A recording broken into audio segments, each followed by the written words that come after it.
Juda ko'p insonlarning asosiy maqsadi Germaniyaga kelish va bu yerda ishlab qolish. O'zi Germaniyaga kelib, bu yerda ishlab qolish uchun qanaqa yo'llar bor? Keling, mana shuni hammasini ko'rib chiqamiz. Birinchi yo'l, to'g'ridan-to'g'ri 18-da paragraf bo'yicha faqraf sifatida viza olib Germaniyaga kelish. Bu eng asosiy va to'g'ri yo'llardan biri hisoblanadi. Ikkinchisi, kasbiy malakani Germaniyada tan oldirtirish. 16-da paragraf vizasi.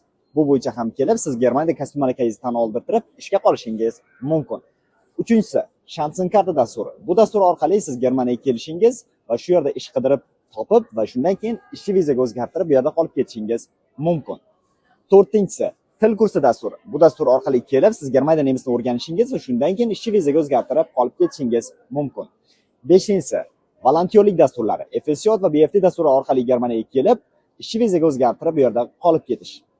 Oltinchisi, asosan qizlar uchun mo'ljallangan au pair dasturlari, ya'ni enagalik dasturi orqali Germaniyaga kelish va shundan keyin ishchi vizaga o'zgartirib bu yerda qolib ketish. Yettinchisi, Weiterbildung dasturi orqali Germaniyaga kelish va undan keyin ishchi vizaga o'zgartirib qolib ketish.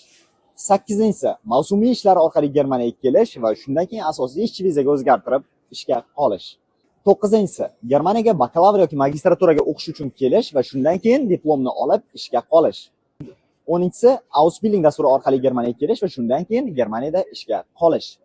11-si oila birlashtirish dasturi orqali kelib Germaniyada bemalol ishlab qolishingiz mumkin. 12-si bu turistik viza orqali Germaniyaga kelib ishchi vizaga o'zgartirib bu yerda qolish. Qonunan bunga ruxsat berilgan, lekin amaliy jihatdan bu juda ham qiyin hisoblanadi. Siz qaysi yo'lni tanlagan bo'lardingiz? Fikringizni kommentariyada yozib qoldiring. Bunday foydali videolar yanada ko'payishi uchun iltimos like bosib kanalimizga obuna bo'ling.